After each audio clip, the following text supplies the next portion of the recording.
এই কাবাঘরের পরেই মসজিদে আকসার প্রতিষ্ঠা। কাবাঘরের পরে মসজিদে আকসা প্রতিষ্ঠা হয়েছে এখানে। এক আদম আলাইহিস সালাম, কোনো বর্ণনা আদম আলাইহিস সালাম নিজেই প্রতিষ্ঠা করেছেন। তো যাই হোক, সেই বর্ণনা আর একটু লম্বা, ওটার দিকে যাব না। ইব্রাহিম আলাইহিস সালাম, এখানে ইসহাক আলাইহিস সালামের জন্ম। ইসহাক আলাইহিস সালামের সন্তান হলেন ইয়াকুব আলাইহিস সালাম, তার সন্তান হলেন হজরত ইউসুফ আলাইহিস সালাম। ইয়াকুব আলাইহিস সালামের 12 সন্তান, তার ভিতরে ইউসুফ আলাইহিস সালাম একদিন স্বপ্নে দেখলেন, কি দেখলেন, যে উনি 11টা নক্ষত্র দেখলেন আর চন্দ্র সূর্য ওনাকে সেজদা করতেছে। উনি যে ওনার আব্বা ইয়াকুব আলাইহিস সালাম, যিনি নবী ছিলেন, ওনাকে বললেন যে আব্বা, আমি তো এই স্বপ্ন দেখলাম। ওনার আব্বা বললেন, তোমরা আর যে তোমাদের ভাই আছে, আর 10 ভাই, এই 10 ভাইকে তুমি বলবা না এই স্বপ্নের কথা। 10 ভাই খেলার ছলে ইউসুফ আলাইহিস সালাম ওই 10 ভাইকে এই কথা বলে দিলেন। কোরআনে কারিমের সব কথা স্পষ্ট লাগাতার আল্লাহ তাআলা সূরা ইউসুফের মধ্যে উল্লেখ করেছেন, আয়াত ছাড়া শুধু তরজমা করে যাচ্ছি। এরপর ইউসুফ আলাইহিস সালামকে তারা হিংসাবশত তারা কূপের মধ্যে নিক্ষেপ করলো। এই কূপ থেকে ব্যবসায়ী কাফেলা কূপ থেকে উঠায় মিশরের বাজারে তাকে বিক্রি করে দিল। মিশরের সেকেন্ড পজিশন অর্থাৎ আজিজে মিশর তাকে ক্রয় করলো। সেখানেই তিনি গোলাম বেশে, এক পর্যায়ে পুত্র বেশে, আলাদা মর্যাদায় রাজকীয়ভাবে বড় হতে লাগলেন, বড় হয়ে গেলেন। এরপরে তার যে ওয়াইফ, আজিজে মিশরের ওয়াইফ নাম আমরা সবাই জানি জুলাইখা, সে তার প্রেমে পড়ে গেল, কুপ্রস্তাব দিল, প্রস্তাব মানল না, তার বিপরীতে সে চলে গেল জেলখানায়।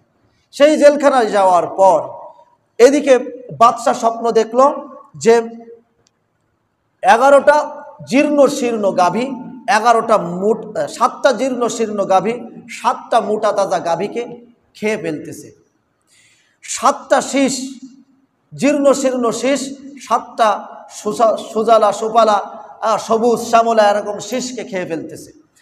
এই স্বপ্নের ব্যাখ্যা তার যে ওই ধর্মের যে বড় গুরুরা ছিল, ধর্মগুরুরা, তাদের কাছে যখন চাইল বিভিন্ন এলোমেলো ব্যাখ্যা, কিন্তু এই বাদশার যে পানি পান করায়, শরাব পান করায়, সে কিছুদিন আগে, কথা বলেন না, সে কিছুদিন আগে জেলখানায় গিয়েছিল। সেখানেও সে স্বপ্ন দেখেছিল যে সে আঙ্গুর নিংড়াচ্ছে।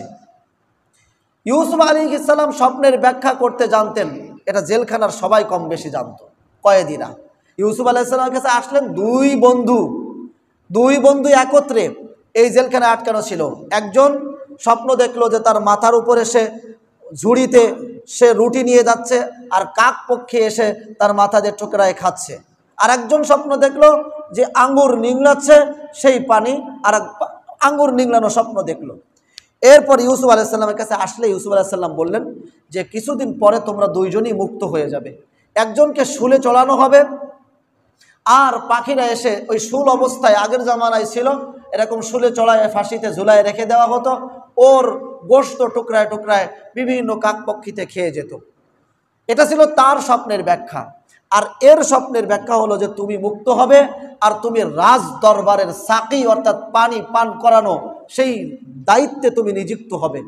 তো সেই হিসেবে দায়িত্বে নিযুক্ত ওই রাজা যখন বিভিন্ন লোকদেরকে বলতেছে, ধর্মগুরুদেরকে বলতেছে যে তোমরা স্বপ্নের ব্যাখ্যাটা দাও, দিতে পারতেছে না, তখন ওই লোক বলতেছে, বাদশাহ আমি কি একটা কথা বলতে পারি?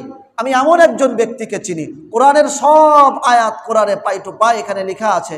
তো আমি কোরআনের আয়াত বলতে গেলে আমার লম্বা সময় লাগবে। আমার উদ্দেশ্য হলো আমরা মুসলমানরা বনি ইসরাইল হয়ে গিয়েছি, আর বনি ইসরাইল হওয়ার পরে যেমনভাবে ফেরাউন এবং বিভিন্ন সম্প্রদায় যেমনভাবে একের পর এক এই বনি ইসরাইলকে নিঃশেষ করে দিয়েছে, তেমনইভাবে আজকের মুসলমান বনি ইসরাইল নামক মুসলমান আমরা বিভিন্ন ফেরাউন, ছদ্মবেশী ফেরাউন আমাদেরকে বিভিন্ন সময় আক্রান্ত করে আমাদের দুনিয়া থেকে নিঃশেষ করে দিচ্ছে একের পর এক আযাব। কখনো শুনি ভারতে, কখনো শুনি ইসরায়েলে, কখনো শুনি সিরিয়ায়, কখনো শুনি আরাকানে। বুঝতে পারেন নাই? তো এই একের পর এক আমরা মূলত পুরো পৃথিবীতে একটা গোলাম দাসীর জীবন যাপন করতেছি, আর কিচ্ছু না।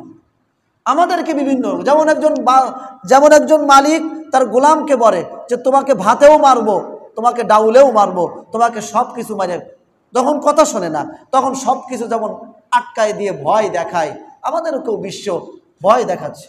বিষয়টা এমন না, আমাদেরকেও বিশ্ব ভয় দেখাচ্ছে। আমরা ভয় পাচ্ছি কি, যে আমাদের বিভিন্ন সময় আমাদের সব কিছু বন্ধ হয়ে যাবে, আমাদের ব্যবসা বন্ধ হয়ে যাবে, আমাদের যে বিনিয়োগকারীরা ছিল তারা বন্ধ করে দিবে, আমাদেরকে বয়কট করবে। বিষয়টা এমনই। ইরানকে বলতে ভয় দেখাচ্ছে বয়কট করার, সৌদি কথা বলতেছে না কেন, বিনিয়োগ বন্ধ হয়ে যাবে, মিশর কথা বলতেছে না কেন, বিনিয়োগ বন্ধ হয়ে যাবে, কাতার কথা বলতেছে না কেন, তার আমেরিকার বিভিন্ন ধরনের বিনিয়োগ বন্ধ হয়ে যাবে। মুসলমানরা এখন ফুল প্যাকেজের মধ্যে এখন তারা গোলাম এবং দাসীর জীবনযাপন করছে। তাদেরকে বলা হচ্ছে ওঠো, গোলামকে যদি বলা হয় সারা রাত দাঁড়ায় থাকো, দাঁড়ায় থাকবে, ভাই এখন বসো, গোলাম এখন বসবে, মালিক যা বলবে তাই। এখন হুবহু সেই বনি ইসরাইল, আমরা সেই বনি ইসরাইলের জীবনযাপন আমরা করতেছি, আমাদের সন্তানদেরকে সেই জীবনযাপনে রেখে যাচ্ছি।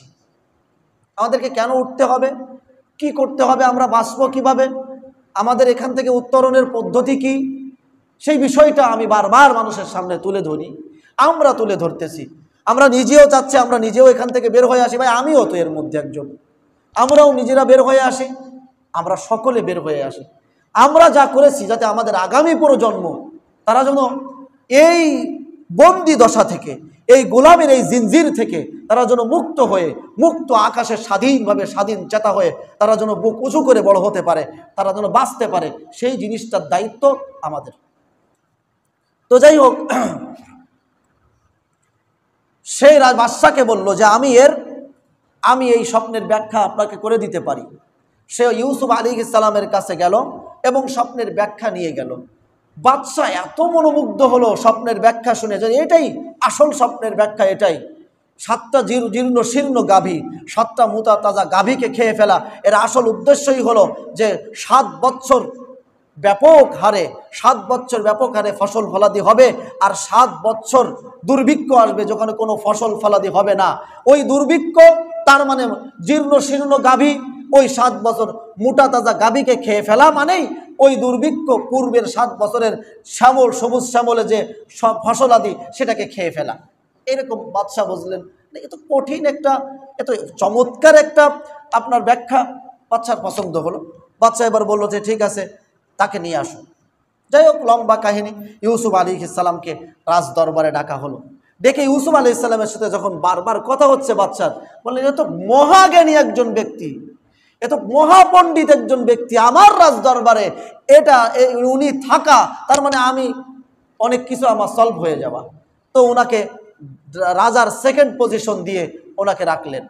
আস্তে আস্তে আস্তে আস্তে রাজা তো রাজার মতোই আছে, কিন্তু পুরো মিশর আস্তে আস্তে ইউসুফ আলাইহিস সালামের দখলে, ইউসুফ যা বলে তাই। এদিকে এদিকে সেই 7 বছর দুর্ভিক্ষর বছর চলে আসলো। এইবার সেই ফিলিস্তিন যেখানে তার আব্বাকে রেখে এসেছিল, সেই ফিলিস্তিন, সেটা হলো তার বাপ দাদা ইব্রাহিম আলাইহিস সালাম, ইসহাক আলাইহিস সালাম, ইয়াকুব আলাইহিস সালাম, যেটা ইউসুফ আলাইহিস সালামের পিতা, সেখানেই বড় হয়েছে তার বাপ দাদার ভিটা, সেখানেও দুর্ভিক্ষ চলতেছে। সেই ভাই যারা কূপের মধ্যে ফেলে দিয়েছিল, সেই ভাইরা আসলো মিশরে। ইউসুফ আলাইহিস সালাম চিনতে পারলেন। এরপরে এক এক করে পরিচয়ের মাধ্যমে তারপরে বললেন ঠিক আছে, আমি তো এখন ক্ষমতায় আসি, তোমরা এক কাজ করো, ফিলিস্তিন যেখানে আমাদের বাপদাদার ভিটা, সেখান থেকে তোমরা চলে আসো সপরিবারে। ইয়াকুব আলাইহিস সালাম সবাইকে নিয়ে, তার যে 11টা, ইউসুফ আলাইহিস সালাম বাদ দিয়ে 11টা সন্তান ছিল, সবাইকে নিয়ে, তার আত্মীয় স্বজন সবাইকে নিয়ে মিশরে চলে আসলো রাষ্ট্রীয় সংবর্ধনায়। মিশরে এবার এই যে ফিলিস্তিন থেকে মিশরে প্রত্যাবর্তন, হিজরত, ফিলিস্তিন থেকে মিশরে থাকতে লাগলো রাষ্ট্রীয় সংবর্ধনায়। এইবার ইউসুফ আলাইহিস সালাম তার ভাইদেরকে রাষ্ট্রীয় যে কর্মকাণ্ড আছে সেগুলোর মধ্যে ঢুকায় দিলেন। বিভিন্ন রাষ্ট্রীয় মর্যাদায় তারা থাকতে লাগলো। এই যে একটা সম্মান আল্লাহ তাআলা দিলেন, সম্মানটা তারা ধরে রাখতে পারলো না। আল্লাহ তাআলা মুসলিম জাতিকে সর্বোচ্চ সম্মান দিয়েছেন, আল্লাহ তাআলা মুসলিম জাতিকে সর্বোচ্চ ক্ষমতা দিয়েছেন। কি দেন নাই বলেন তো? দেন নাই। আজ থেকে কয়েক বছর আগে, 100 বছরও পার হয় নাই, খিলাফত নষ্ট হয়েছে। 100 বছর তুর্কি খিলাফত, 100 বছরও যায় নাই। মুসলমানরা রাজত্ব করেছে, 100 বছরও যায় নাই, করে নাই। 1920 সালে খিলাফত ধ্বংস হয়, তুর্কি খিলাফত। তো যাই হোক, মুসলমানরা, বনি ইসরায়েলরা এবার বিভিন্ন ধরনের 3টা কারণে বনি ইসরায়েল ব্যাপকভাবে 3টা বিপর্যয় ঘটে। 1 নম্বর সততা, 2 নম্বর ন্যায়পরায়ণতা, 3 নম্বর আমানতদারিতা।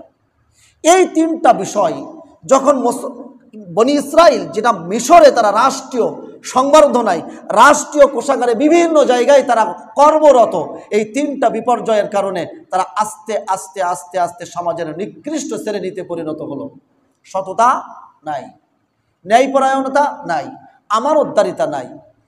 এইবার পরবর্তীতে মিশরের ক্ষমতা আসলো ফেরাউন, যেটা মিশরের বাদশার উপাধি ছিল ফেরাউন, তার নাম ফেরাউন না, তখনকার বাদশাকে ফেরাউন বলা হতো।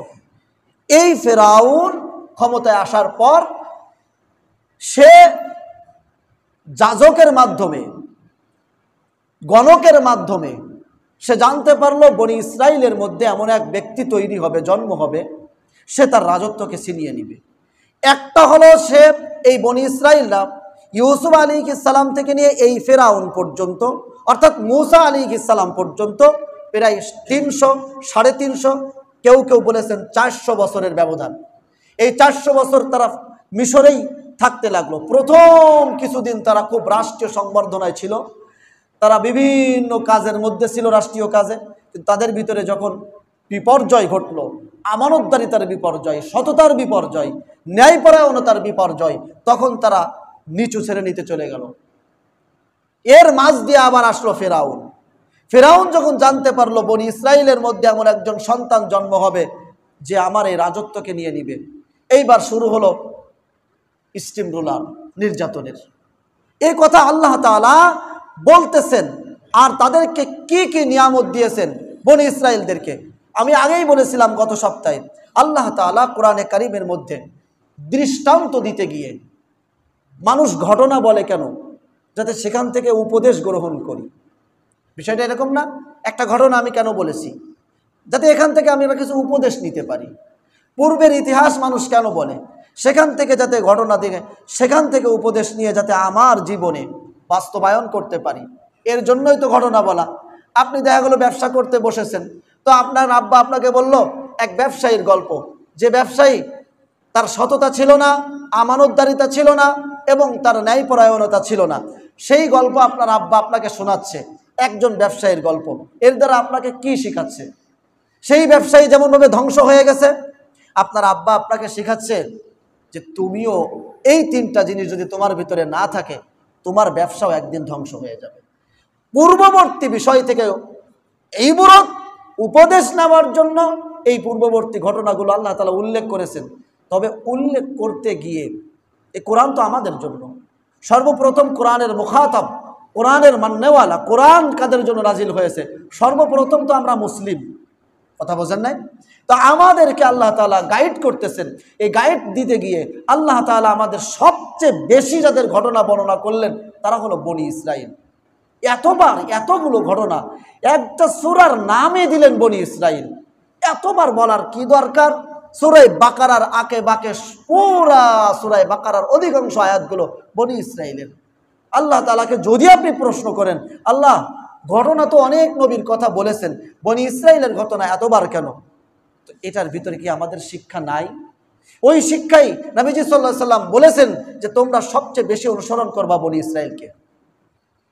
আর ওরা যেমন বিপর্যয় হয়েছে, যদি তোমরা অনুসরণ করো তোমাদের মাঝে এই বিপর্যয়, তাদেরকে যেমনভাবে ফেরাউন সকাল সন্ধ্যা নিশ্চিহ্ন করে দিয়েছে, বর্তমানের ফেরাউন তোমাদেরকে নিশ্চিহ্ন করে দিবে। বুঝতে পেরেছেন কথা? আসেন, ফেরাউন হাজার ও হাজার সন্তান আজকে জন্ম নেবে, এই জন্ম নেওয়ার শোনার সাথে সাথেই মা বাপের সামনে জবাই। এটা কি বর্তমানে হচ্ছে? বোঝে নাই? মা বাপের সামনে সন্তানকে কি মারতেছে? মুসলমানদের মারতেছে। মা বাপের সামনে সন্তান জন্ম, মুসলমানদেরকে মারতেছে না মা বাপের সামনে? ওই ফেরাউনও ওই কাজ করত। মেয়েদেরকে জীবিত রাখতো। আল্লাহ তাআলা বলেন, ওয়াইদ নাজ্জাইনাকুম মিন আলি ফিরআউনা ইয়াসুমুনাকুম সুআল আযাবি ইউযাববিহুনা আবনাকুম ওয়া ইস্তাহইয়ুনা নিসাআকুম। স্মরণ করো সেই সময়ের কথা। বনি ইসরাইলকে বলতেছেন আল্লাহ, হে বনি ইসরাইলরা স্মরণ করো। বনি ইসরাইল কারা? ইয়াকুব আলাইহিস সালামের সেই সন্তানরা, ইয়াকুব আলাইহিস সালামের সেই সন্তানরা, সেই 10-12 সন্তান থেকে যারা বংশ পরম্পরায় ব্যাপক মানুষে পরিণত হয়েছে, তারাই তো বনি ইসরাইল।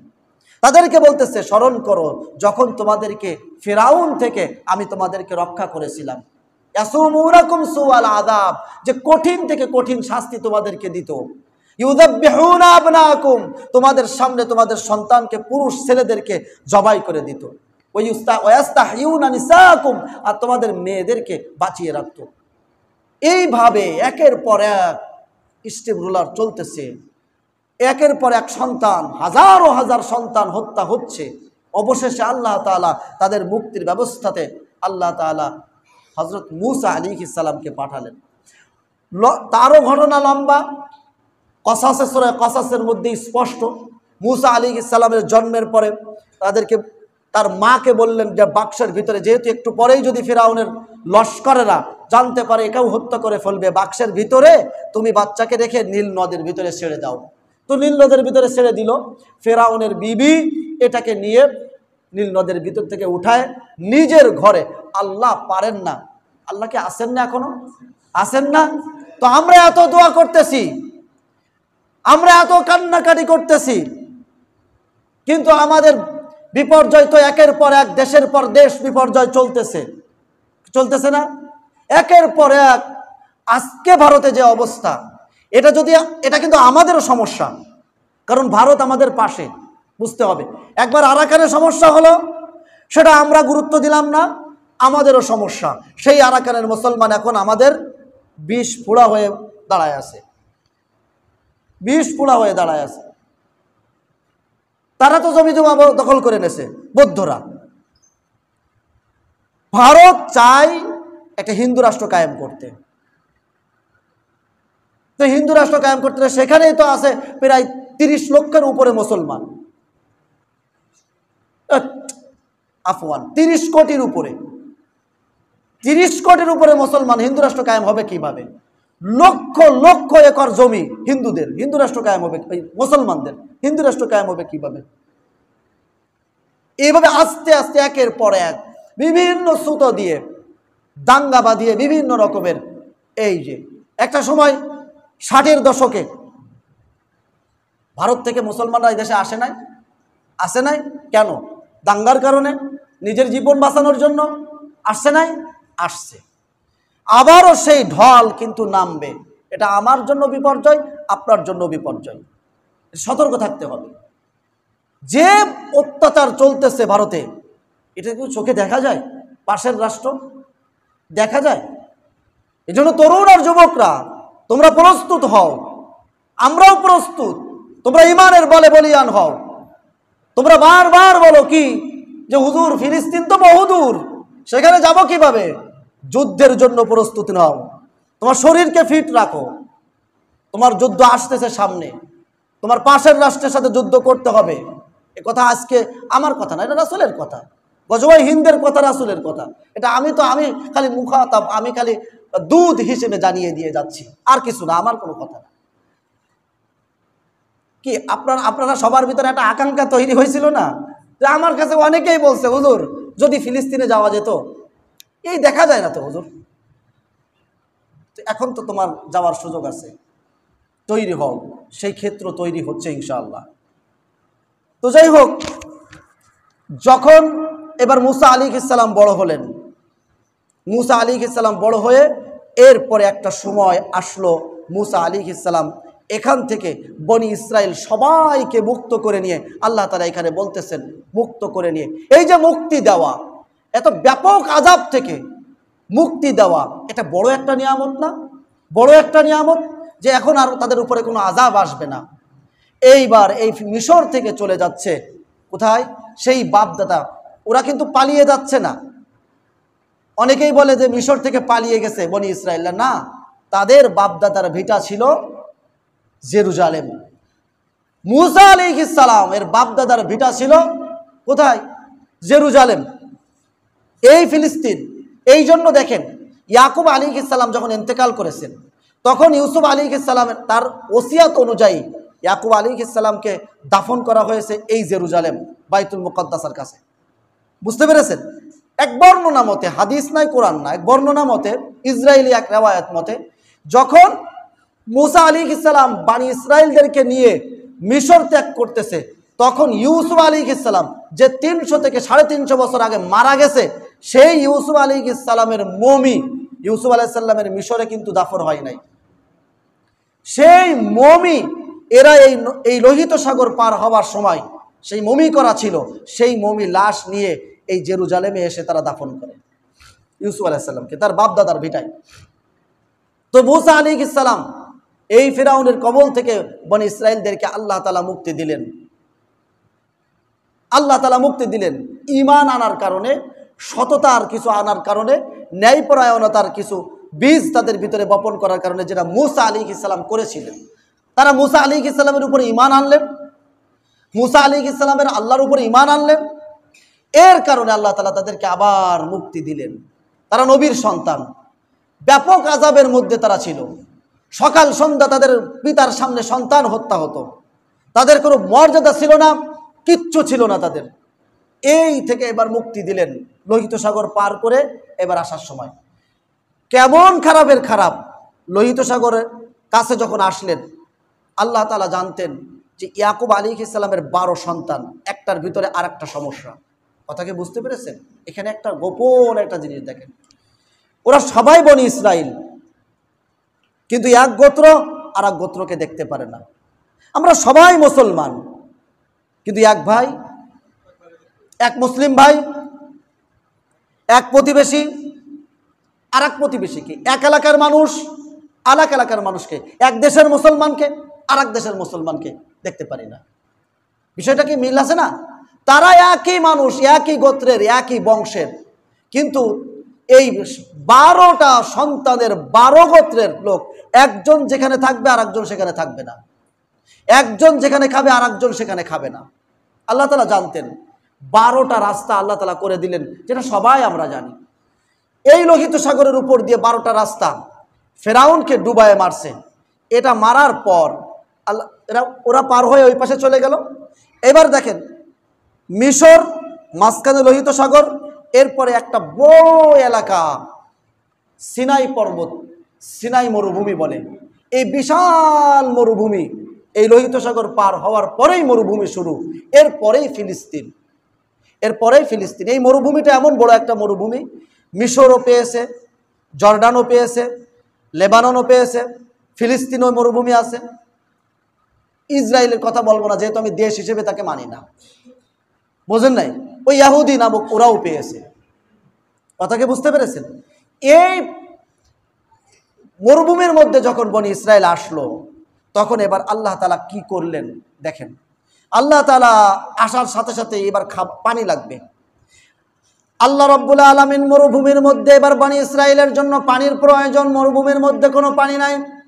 আল্লাহ রাব্বুল আলামিন সে ঘটনা তুলে ধরেছেন, ওয়াইদিস্তাসকা মূসা লিকওমিহি ফাকুলনা যরিব বিআসাকাল হাজার ফানফাজারাত মিনহু ইসনাতা আশরাতা আইনা। আল্লাহ তাআলা মূসা আলাইহিস সালামকে যখন বললেন বনি ইসরায়েলরা যে আমাদের পানির প্রয়োজন, আল্লাহ তাআলা বললেন, এই নিয়ামতগুলো আল্লাহ তাআলা তাদেরকে স্মরণ করাচ্ছেন। আর যখনই তারা পদস্খলন হয়ে গেছে, তখনই এই নিয়ামতগুলো আল্লাহ তাআলা তাদেরকে স্মরণ করাচ্ছেন। যখন তারা ফিরে আসেনি, আল্লাহ তাআলা তাদেরকে তাদের শাস্তি অন্যকে তাদের উপরে চাপিয়ে দিয়েছেন, যেমনভাবে আজকের পরাজয় আমাদের। মূসা আলাইহিস সালাম একটা পাথরে আঘাত করলেন, সেখান থেকে আল্লাহ তাআলা 12টা ফোয়ারা বের করলেন। কয়টা? একটাতে বের করলে হয়ে যেত। কয়টা বের করেছে? 12টা ফোয়ারা বের করেছে। কারণ তারা 12 জন, 12টা গোত্র, এর একজনের পানির ফোয়ারাতে আর একজন খাবে না।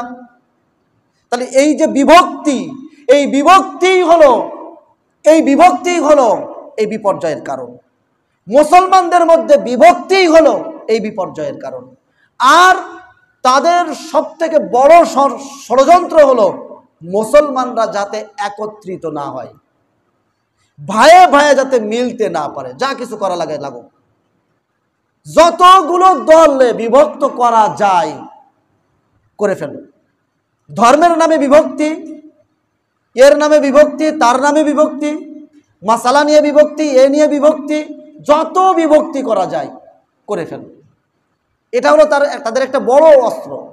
আর জিতার জন্য একজন এক জায়গায় 5টা মানুষ, এক জায়গায় 10টা লোক, আমি একা, এদের সাথে কি পারা সম্ভব? কিন্তু যদি এবার প্রত্যেককে আলাদা করে দিতে পারি, প্রত্যেকের মাঝে যদি ঝগড়া বাঁধাই দিতে পারি, তাহলে আমার তো কিছু করা লাগবে না, ওরাই মরে শেষ। এটাই ষড়যন্ত্র চলতেছে। সমস্ত জাতিরা মুসলমানদেরকে এভাবেই নষ্ট করতেছে, এভাবেই তাদেরকে ধ্বংস করতেছে। 12টা পানির ফোয়ারা এই মরুভূমির মধ্যে। এবার খাবারের প্রয়োজন। আল্লাহ রাব্বুল আলামিন বললেন, وَظَلَّلْنَا عَلَيْكُمُ الْغَمَامَ وَأَنزَلْنَا عَلَيْكُمُ الْمَنَّ وَالسَّلْوَىٰ। মরুভূমির মধ্যে খাবার পাওয়া যায় না, মরুভূমির মধ্যে পানি পাওয়া যায় না, খাবারের প্রয়োজন বনি ইসরাইলের। এখন খাবার কোথায়? আল্লাহ রাব্বুল আলামিন বললেন, আমি আসমান থেকে তোমাদের জন্য খাবার পাঠাবো। আল্লাহ রাব্বুল আলামিন মান্না এবং সালওয়া, 2টা খাবার আল্লাহ রাব্বুল আলামিন আসমান থেকে পাঠাতেন। মান্না আর সালওয়া কি জিনিস? মান্না আর সালওয়া হলো আমাদের মাশরুম চেনেন? মাশরুম চেনেন না? অনেকে চেনেন কিনা জানি না। মাশরুম জাতীয় খাবার, এটা হলো খুব উন্নত একটা খাবার, যেটা মরুভূমি এলাকায় যদি কোনোদিন পানি হয় তাহলে সেখান থেকে এক জাতীয় মাশরুম গজায়। সেই মাশরুমের দাম 1 কেজি বাংলাদেশের 5 লক্ষ টাকার উপরে। সেই খাবার, এই মাশরুম খাবার। আর উন্নত জাতের কোয়েল পাখি আছে না, কোয়েল কবুতরের মতো ছোট এই পাখি, ওরা এসে বসতো, ওইটাকে ধরলে ওই মাশরুম দিয়ে ওইটা খাইতো। আল্লাহ তাআলা সকালবেলা পাঠাতেন মাশরুম। এই মাশরুম, এই মান্না সালওয়া, উন্নত জাতের এই জান্নাতি খাবার তাদের জন্য এই আসতো। আল্লাহ তাআলা এবার মরুভূমির মধ্যে তো কোনো ঘর নাই, এই রোদের মধ্যে তারা থাকবে কিভাবে? ওয়াযাল্লালনা আলাইকুমুল গামামা, আল্লাহ বললেন তোমাদেরকে এই ছায়া হিসেবে আমি এই মেঘকে তোমাদের উপরে দিয়ে দিয়েছি। সুবহানাল্লাহ। বনি ইসরাইলদেরকে এত সাহায্য করেছে আল্লাহ, এত সম্মান দিয়েছে। মেঘ, ওরা যেখানেই যাবে মেঘও ওদের সাথে সাথে যাবে। এরপরে মূসা আলাইহিস সালামকে আল্লাহ তাআলা এই কথা কোরআনে কারীমের মধ্যে বলছেন, ওয়াইদ ওয়া'আদনা মূসা 40 লাইলাতান সুম্মা ইত্তাখাযতুমুল ইজলা মিন বা'দিহি ওয়া আনতুম যালিমুন। ফেরাউনের কবল থেকে আল্লাহ তাআলা বাঁচালেন। এই মরুভূমি এলাকার মধ্যে পানির প্রয়োজন, পানির ব্যবস্থা আল্লাহ করলেন। এখানে খাবারের প্রয়োজন, খাবারের ব্যবস্থা আল্লাহ করলেন। এখানে রোদে থাকতে পারে না, তার কারণে মেঘের ব্যবস্থা আল্লাহ করে দিলেন। এরপরে আল্লাহ বলতেছেন, মূসা আলাইহিস সালামকে বললেন তুর পর্বতে, এখানেই তুর পর্বতটা, এই সিনাই উপত্যকায় হলো তুর পর্বতটা। তুর পর্বতে যেতে বললেন, 40 দিনের এতেকাফ করতে বললেন। এতেকাফ শেষে ওনাকে তাওরাত কিতাব দিলেন। এই তাওরাত নিয়ে এবার মূসা আলাইহিস সালাম আসলেন তাওরাত নিয়ে 40 দিন পর। এসে দেখলেন তারা বাছুর পূজায় লিপ্ত হয়ে গেছে। এত কিছু আল্লাহ তাআলা তাদের জন্য ব্যবস্থা করলেন। খুব খেয়াল করেন, আমাদের কিন্তু আল্লাহ তাআলা কম নিয়ামত দেয় নাই। আমরা যারা মুসলিম তাদেরকে আল্লাহ তাআলা কম নিয়ামত দিয়েছেন, তাদেরকে আল্লাহ তাআলা বলেন কম নিয়ামত দিয়েছেন। সমস্ত খনিজ সম্পদগুলো বেশিরভাগই আল্লাহ তাআলা আমাদের জন্য দিয়েছেন, ঠিক কি না? দিয়েছেন। সব কিছু নিয়ামত রাজি দেওয়ার পর আল্লাহ তাআলা কি করলেন? সামিরি নামক একটা লোক যখন ওই লোহিত সাগর পার হয়, খুব খেয়াল করেন, লোহিত সাগর পার হয়, এই লোহিত সাগর পার হওয়ার সময় সামিরি নামক ওই বনি ইসরাইলের মধ্যে এক লোক, সে মূসা আলাইহিস সালামের সাথে হযরত জিবরাইল আলাইহিস সালাম ছিলেন ঘোড়ার উপরে। সে দেখলেন ঘোড়ায় পা যেখানে দিচ্ছে, পা উঠানোর পরপরই সেখান দিয়ে সুজলা ঘাস উঠতেছে, সবুজ ঘাস, তখনই উঠে যাচ্ছে। তো উনি ওইখান থেকে কিছু মাটি নিলেন, মাটি রাখলেন নিজের কাছে। হারুন আলাইহিস সালাম, যে হলো মুসা আলাইহিস সালামের আপন ভাই, হারুন আলাইহিস সালামকে দায়িত্ব দিয়ে বনি ইসরাইলের 40 দিনের জন্য তুর পাহাড়ে বনি ইসরাইল মুসা আলাইহিস সালাম গেলেন। হারুন আলাইহিস সালাম এবং তাদের কাছে কিছু স্বর্ণ, বনি ইসরাইলের কাছে কিছু সোনা ছিল, সোনা রূপা অলংকার ছিল। এই অলংকারের ব্যাপারে বিভিন্ন কথা আছে, যে এই অলংকার মিশরে যখন তারা ছিল, এই অলংকারগুলো মিশরের মানুষের আমানত ছিল, এক কথা আছে। 2 নম্বর আছে যে ফেরাউনের কবল থেকে যখন বাঁচে তখন গনিমত হিসেবে এই স্বর্ণ মুদ্রাগুলো তারা হাসিল করেছিল। যাক, যেই হোক, বিভিন্ন কথা আছে। তো এইগুলো আমানতের, এক কথা যদি হয় আমানতের স্বর্ণ মুদ্রা, এইগুলো তো তারা খেতে পারবে না, আমানতের খেয়ানত তারা করতে পারবে না। হারুন আলাইহিস সালাম বললেন তোমরা সব এক জায়গায় করো। তো স্বর্ণ মুদ্রাগুলো সব এক জায়গায় করলো। এক জায়গায় করলে ওই সামেরি সে একটা বাছুরের আকৃতি বানালো, ওইটা দিয়ে ওই যে মাটি যেটা হযরত জিবরাইল আলাইহিস সালামের পায়ের ওখান থেকে নিয়ে আসছিল, ওই মাটি ওই বাছুরের মুখে দিলেই বাছুর কেমন যেন হাম্বা হাম্বা করতে শুরু করলো। এবার সামেরি বলল, এটাই হলো তোমাদের সেই রব। এতদিনের আল্লাহর নিয়ামত রাজি ভুলে এখন এই বনি ইসরাইল বাছুর পূজা তারা শুরু করে দিল। বুঝতে পেরেছেন? এই বাছুর পূজা শুরু করে দিল। মুসা আলাইহিস সালাম তুর পাহাড় থেকে ফিরে আসে, তুর পর্বত থেকে ফিরে এসে দেখলেন বাছুর পূজায় সব লিপ্ত। এরপরে বললেন এর ক্ষমা হলো একজন আরেকজনকে হত্যা করবা, তওবা করলে আর ক্ষমা হবে না। একজন আরেকজন, ও এরে মারবে, ও এরে মারবে, ও ওরে মারবে, ও ওরে মারবে, এইভাবে একের পর এক হাজার হাজার, কোন কোন বর্ণনা 70,000-এর বর্ণনা আসছে, হাজার হাজার বনি ইসরাইল এই বাছুর পূজার কারণে একজন আরেকজনকে মেরে শেষ। মুসা আলাইহিস সালাম তাদেরকে আদেশ দিলেন, দিয়ে দেখলেন যে আসলে তো সব বনি ইসরাইল এভাবে মারা যাবে। মুসা আলাইহিস সালাম বললেন, আল্লাহ আপনি এদেরকে মাফ করে দেন। মাফ করে দিলেন আল্লাহ তাআলা। এইবার মুসা আলাইহিস সালাম বললেন, আমি তোমাদের জন্য তাওরাত নিয়ে এসেছি, আল্লাহ তাআলা পাঠিয়েছেন তোমাদের জন্য তাওরাত কিতাব। এইবার বনি ইসরাইল বললেন, ওয়ালাম্মা জাআ মূসা লিমিকাতিনা ওয়া কাল্লামাহু রাব্বুহু ক্বালা রাব্বি আরিনি আনজুর ইলাইক। যাও, এই পর্যন্ত আমরা শেষ করে সময় হয়ে গেছে। আগামী সপ্তাহে ইনশাআল্লাহ এরপর থেকে আমি এই ঘটনাগুলো বলবো। আল্লাহ তাআলা আমাদেরকে আমল করার তৌফিক দান করুন। ওয়া মা আলাইনা ইল্লাল বালাগ ওয়া আখিরু দাওয়ানা আলহামদুলিল্লাহি রাব্বিল